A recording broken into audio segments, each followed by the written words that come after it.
Federal Reserve cutting interest rates by a quarter point as expected to a new range of 4 to 4.25%.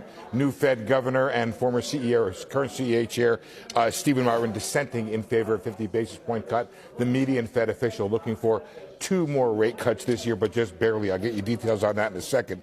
The statement importantly says the balance of risks have shifted. Downside risk to employment has risen. Job gains have slowed. Unemployment has edged up. And economic activity has moderated. At the same time, the statement does note that inflation has moved up and remains somewhat elevated, but clearly the Fed favoring the concern about employment here over the concern about inflation. It says uncertainty remains elevated as well. On the rate outlook and the so-called dot plot, some really interesting movements here.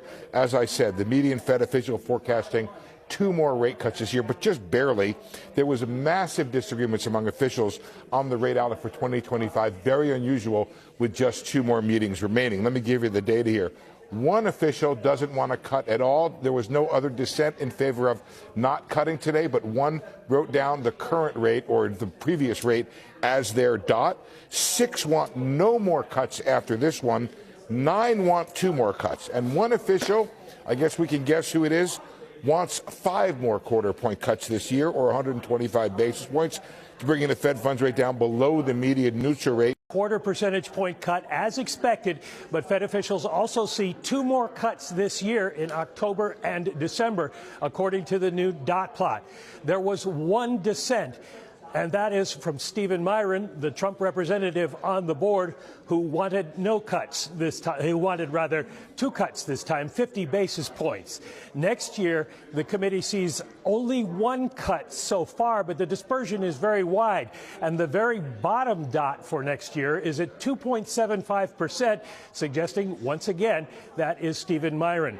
The committee sees that the risks to that they are attentive to the risks of both sides of their mandate, but they say the risks to the downside for unemployment have increased, and that's the reason that they are cutting rates today. They also adjust the forward guidance in the statement to drop the word extent and just say in considering additional changes to the target range in the future, they will consider all kinds of options. There is no real change to their economic forecasts, but we don't know exactly why that is, whether it's because Miron contributed different numbers than others, or Anna Paulson, the new Philadelphia Fed president, contributed different numbers than others. But the growth rate is marked up for this year to 1.6% from 1.4%, and the unemployment rate is unchanged at 4.5%. PCE inflation at 3% is unchanged from their July forecast, and core PCE inflation unchanged at 3.1%.